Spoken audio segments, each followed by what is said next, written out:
आंखें खोलो। तुम दूसरों के महलों को देखकर अपनी कुटिया से नफरत करने लगे हो। तुम अपनी यात्रा की तुलना किसी और की मंजिल से कर रहे हो और फिर कहते हो कि तुम पीछे छूट गए। इस ब्रह्मांड में कोई भी छोटा या बड़ा नहीं है। क्या कभी सूर्य ने चंद्रमा से कहा है कि तुम्हारी रोशनी कम है? या कभी सागर ने नदियों को छोटा बताया है? सब अपने समय पर खिलते हैं।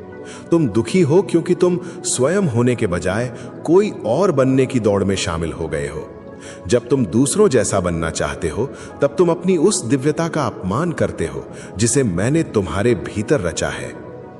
बेटा, बाहर की दौड़ छोड़ो और भीतर की ओर मुड़ो। तुम्हारी प्रतियोगिता किसी और से नहीं, बल्कि तुम्हारे कल के स्वयं से है।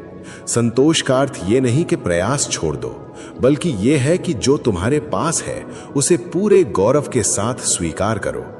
तुम पूर्ण हो क्योंकि तुम मुझ में हो। शांत हो जाओ। तुम्हारी अपनी यात्रा अद्वितीय है।